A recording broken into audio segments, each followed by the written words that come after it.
Вспоминая свое детство, проведенное за приставкой Dendy и наиболее запомнившиеся игры, мы нередко вспоминаем не только те из них, которые приводили в экстаз и дикий восторг от прохождения, но и такие прохождения, которых занимало не то что дни и недели, а месяцы и даже годы. Одни ассоциируют с ними таких хардкорных гигантов, как Ninja Gaiden или Castlevania. Другим те же Prince Persia или Battletoads кажутся запредельно сложными. А кто-то в свое время до жути намучился, пытаясь пройти Робокопа 3 на той злосчастной семиигровке. Да, на самом деле уровень сложности для каждого всегда был свой, но я не сомневаюсь, что и первый, и второй, и третий безоговорочно согласятся с тем, что игра, которую я держу в руках и о которой собираюсь сегодня вам рассказать, является самым чудовищным и безжалостным издевательством над игроками за всю историю 8-битных приставок. Мир не видел подобной ей больше никогда. И вы ее все, конечно, хорошо знаете, потому что это игра Ghostly Village. Чё? Ghostly Village. Вообще-то на самом деле она называется Ghostly Village, но тут нечему удивляться. У нас на картриджах ее частенько можно было увидеть под таким корявым названием. Например, на старых суперхиках она называлась Ghostly Village, Ghostly Village, Ghostly Village? Блин, так это что, одному мне набралась такой засранной дефекткой? Короче, чем же так страшна на самом деле эта игра? Тем, что ее просто невозможно пройти. Я серьезно. Ее сделали не для того, чтобы дети играли в нее и проходили от начала до конца. Ее сделали для того, чтобы продавать им как можно больше приставочных джойстиков. Потому что те, кто будет пытаться ее одолеть, уже на втором уровне будут в хлам разбивать об стену свои. На Dendy больше нет другой такой игры, картридж которой спустя час попыток безрезультатных прохождений захочется сбросить с балкона 11 этажа. И сейчас вы узнаете почему.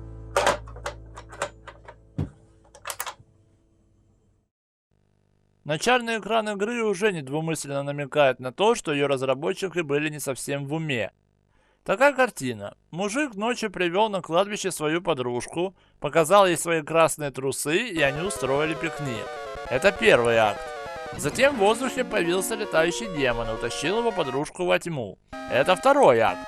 И явно не ожидающий такого развития событий мужик облачился в доспехи и приготовился к длинному и опасному приключению. Первое, что мне захотелось спросить после того, как я это увидел, какого черта вообще они делали ночью на кладбище? Неужели это самое подходящее место для того, чтобы уединиться и расслабиться?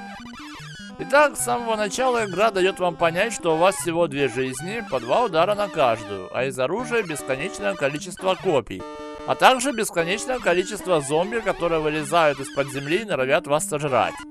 Когда вы доходите до первого полубосса, вы понимаете, что 2 удара на 1 жизнь это чрезвычайно мало для битвы с тем, кто может мгновенно перемещаться из стороны в сторону и налететь на вас словно стервятник.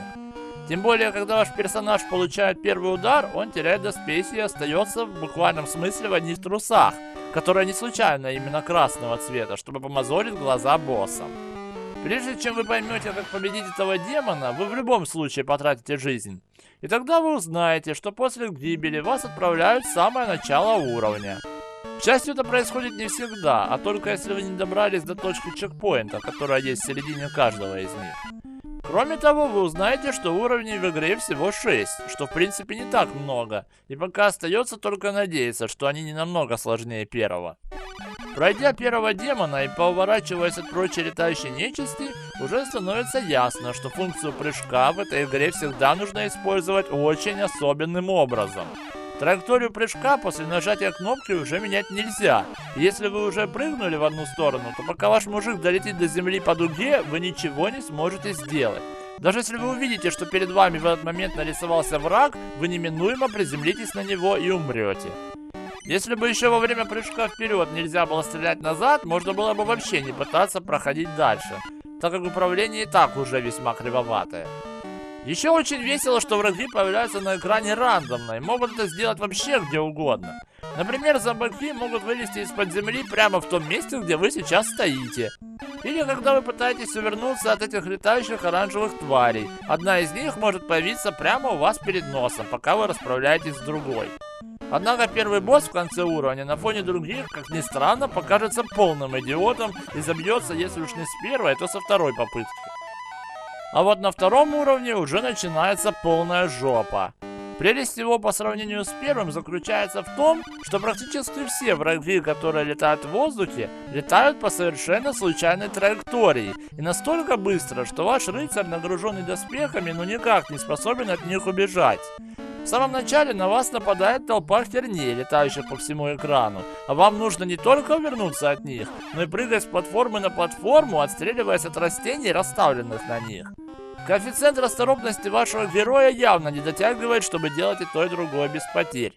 Так что здесь без банального везения уже не обойтись. Далее вы доходите до чекпоинта, а сразу за ним перед вами появляется большой трехэтажный дом с открытыми окнами.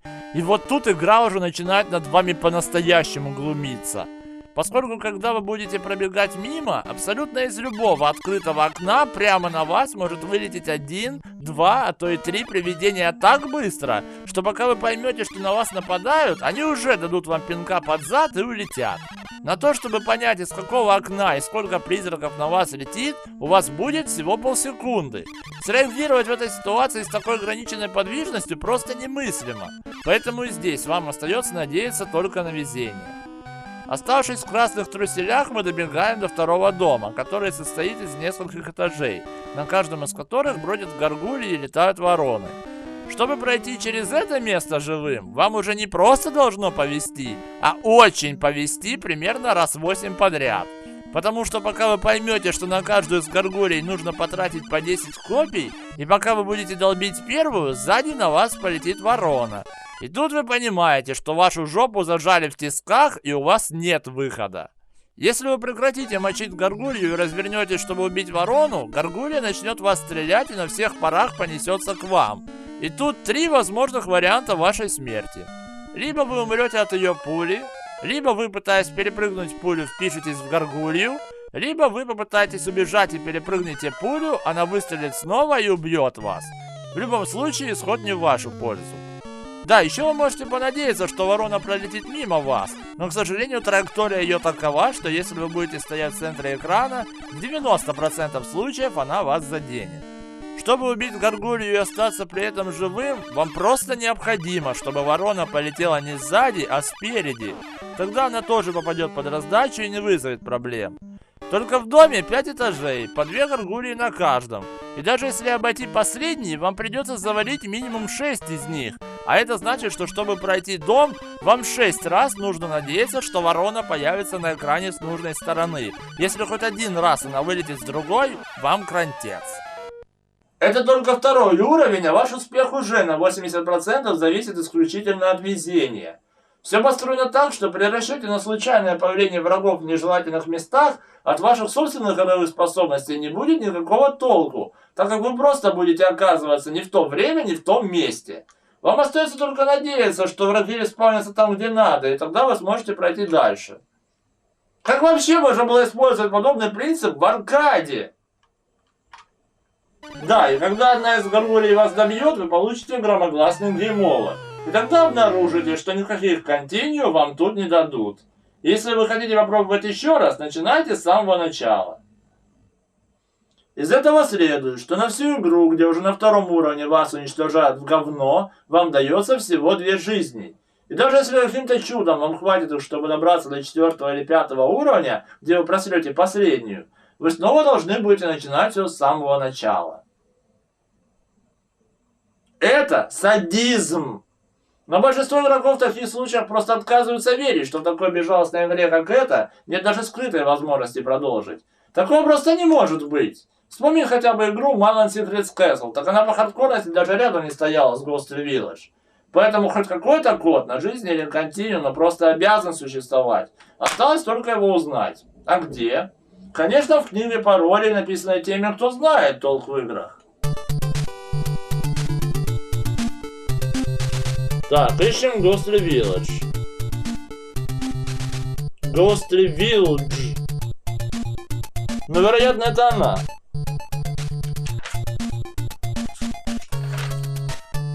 Так, нашел.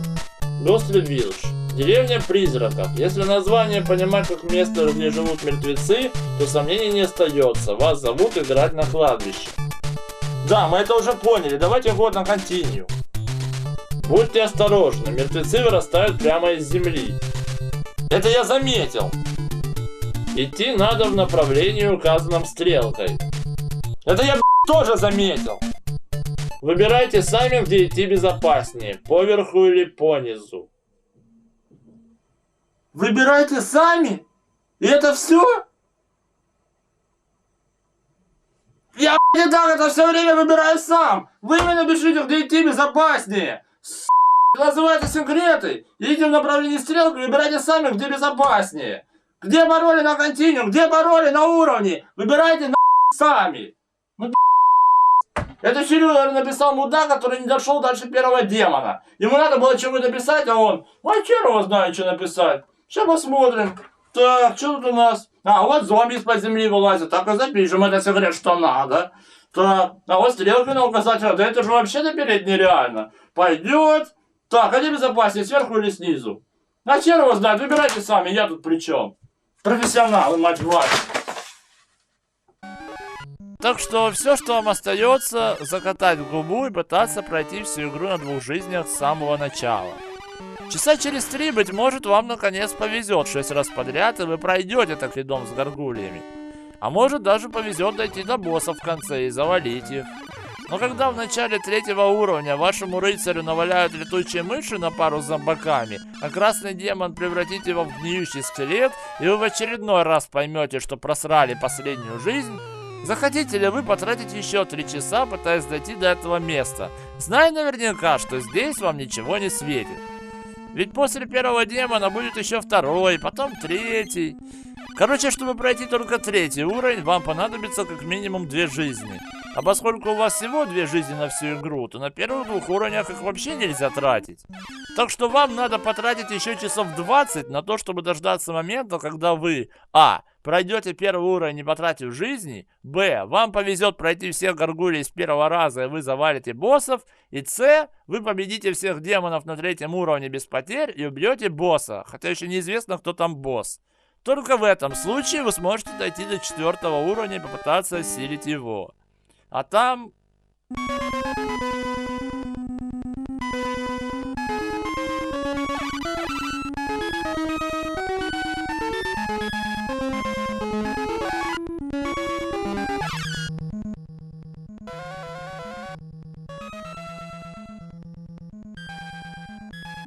Да, если вы самым немыслимым образом останетесь живы и доберетесь до выхода в ожидании битвы с боссом, он запросто может не появиться.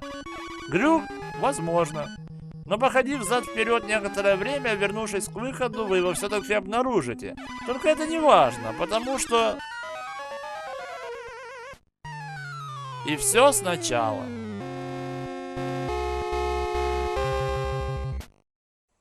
Таким образом, у вас нет ни жизни, ни континью, а игра непроходима до такой степени, словно ее спроектировал сам дьявол, где каждый уровень — это один из кругов ада. Я еще не знаю, что там на 5-м, но слышал, что это самый сложный уровень в игре. Ну что может быть еще сложнее? Наверное, только если на вас на каждом шагу будут с 2 сторон нападать по 2 демона, а вы при этом должны лазить по лестницам, перепрыгивать ямы, и еще следить, чтобы на вас из-под земли ничего не выпрыгнуло. Но поскольку добраться до туда на 2 жизнях полнейший нереал, а читами мы не располагаем, то все, что нам остается, это вырубить приставку и смириться с тем, что мы никогда не увидим, чем в этой игре все заканчивается. И забыть ее как страшный сон.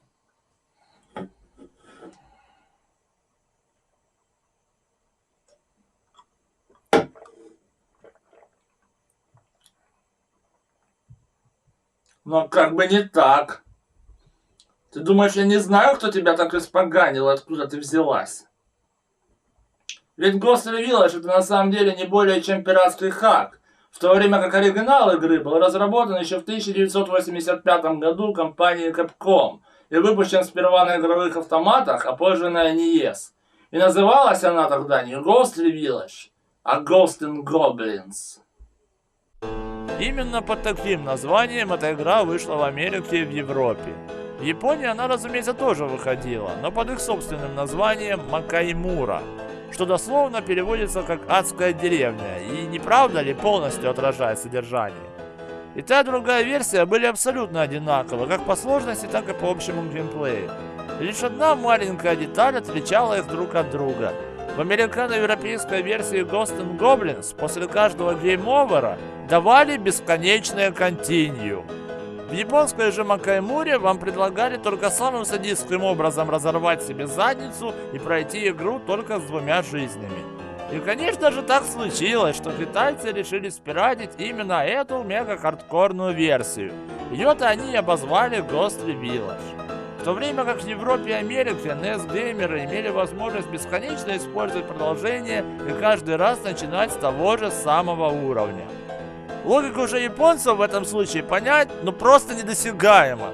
Блин, если им оригинальные Battletoads показались настолько сложными, что они для своего релиза перелопатили там чуть ли не каждый уровень и облегчили игру дальше некуда, то как во имя их Япона-матери они могли выпустить просто убийственно хардкорных Ghosts and Goblins, исключив единственное, что могло бы помочь кому-то хоть как-то пройти игру, тем самым просто усложнив ее запредельно? Кто знает. Но за всем этим так сложилось, что несмотря на то, что у нас в стране на картриджах можно было отыскать только японскую версию, будь то Макаймура или Ghost Village, и на то, что американская версия на китайской пиратке никогда не встречалась, нам всем эта игра запомнилась, как ни странно, именно под названием Ghosts and Goblins, поскольку именно под таким заголовком она выходила у нас на лицензионных картриджах Стиплера. Опять же, несмотря на то, что на них самих была записана японская версия игры.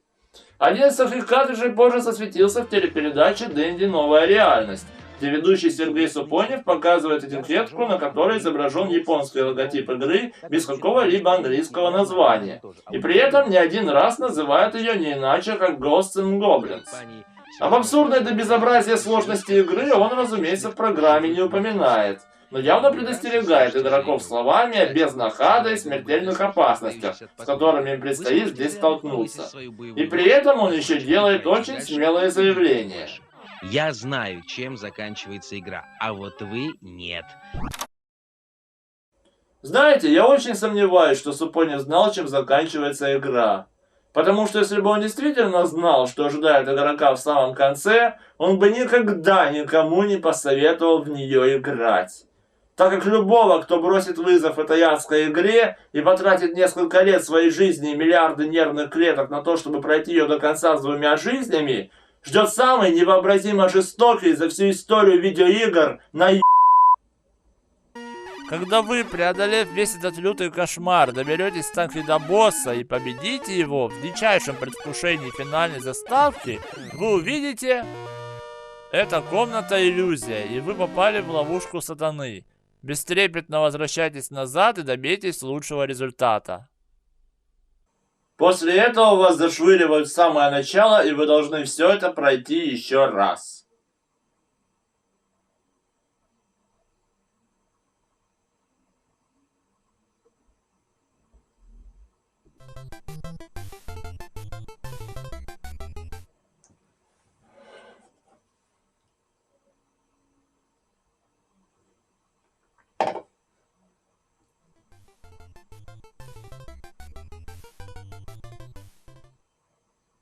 По-моему, проще было бы написать вместо этого в конце всего 2 слова.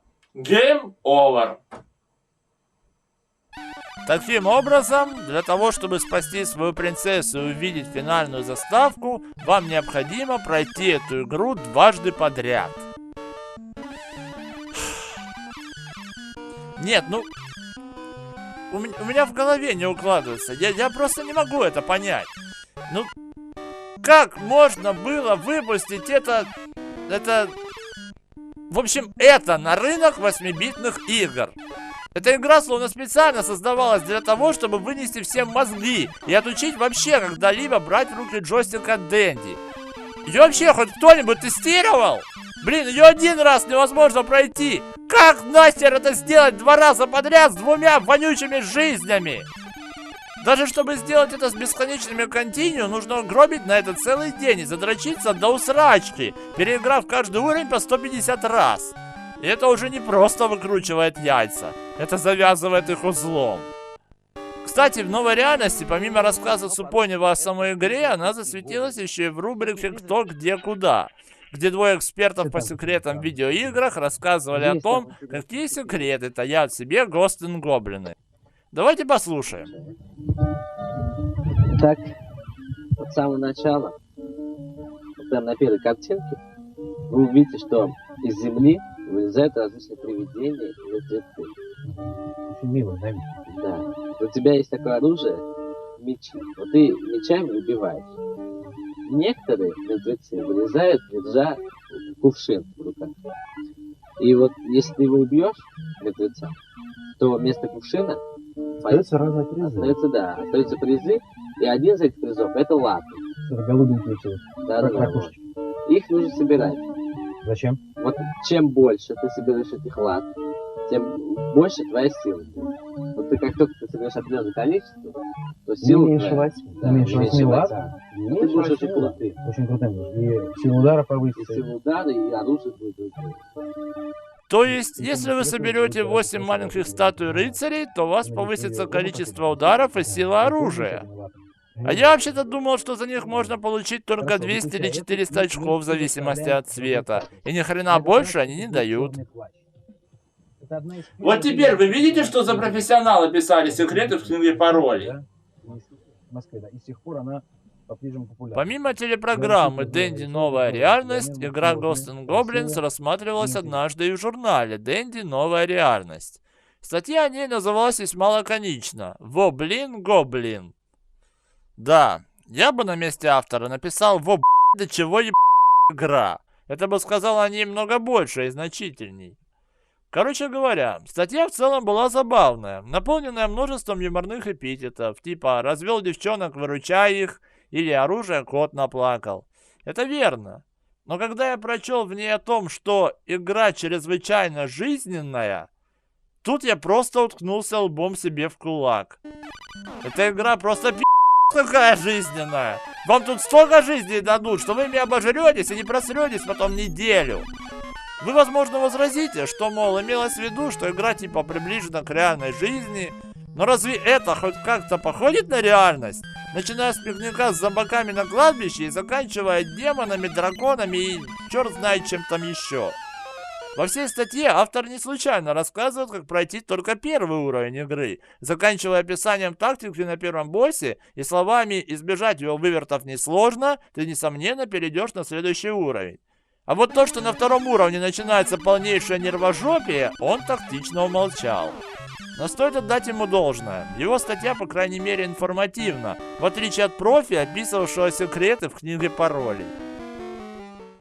А знаете что? В этой книге паролей, ведь помимо игры Ghostly Village, можно также найти пароли на Ghosts and Goblins. И представьте себе, там они написано уже совсем другое. Ghosts and Goblins. Выбор уровня. О, неужели наши молитвы были услышаны? Нажмите и держите клавишу вправо и 3 раза нажмите клавишу B. Нажмите и отпустите клавишу вверх, а затем нажмите еще раз B. Надавите и отпустите влево, а затем 3 раза нажмите B. Нажмите и отпустите вниз, опять 3 раза нажмите B. Старт. Офигеть. Ладно. Блин, если и этот код не пашет. Так, значит, если я правильно понял, надо зажать вправо 3 раза B, вверх 1 раз B, влево 3 раза B и вниз 3 раза B и старт.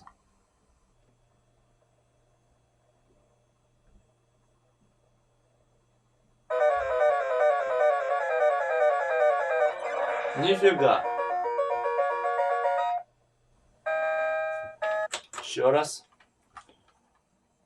Вправо БББ, вверх Б, влево БББ, вниз БББ, старт.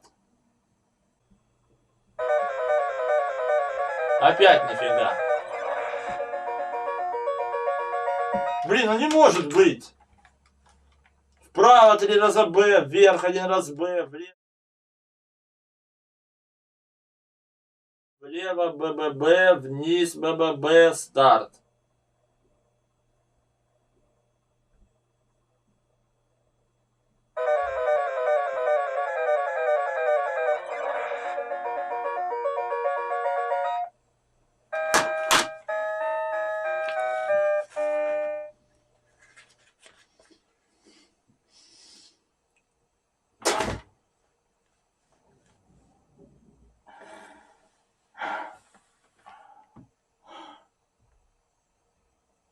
Не понял. Меню выбора уровня. Нажмите БББ вверх, БББ влево, вниз, старт. Подозрительно похожий код. А игра Ghost and Goals. Вообще-то на Денде такой игры нет. На Super Nintendo есть игра Super Ghosts and Ghosts, являющаяся более продвинутой версией Ghost and Goblins. А это же называется Ghost and Goals. Но пароль тот же самый. Хотя здесь написано, что после каждого нажатия направления нужно нажимать B по 3 раза. А в том, после нажатия вверх, B нужно нажать только раз. Блин.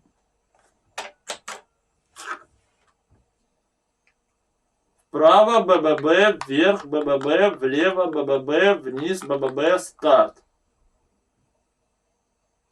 Работает!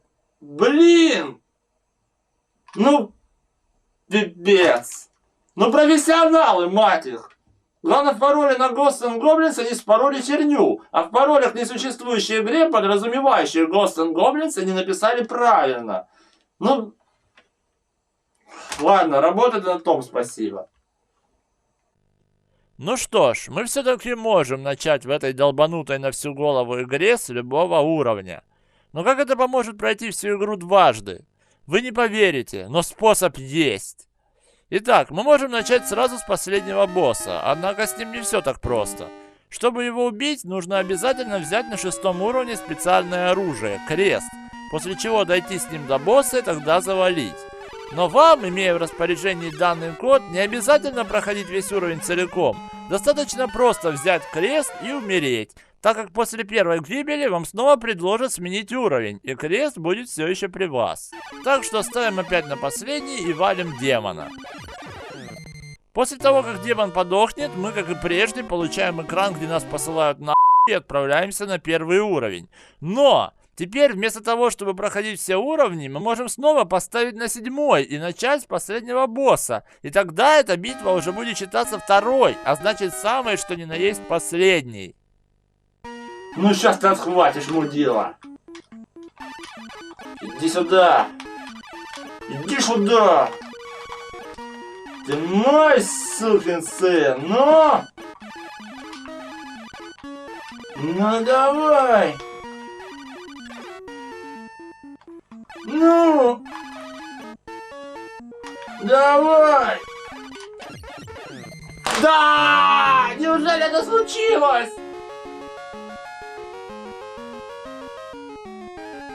Будучи мудрым и отважным рыцарем, вы чувствуете, как сила переполняет ваше тело. Возвращайтесь на начальную точку и попробуйте снова.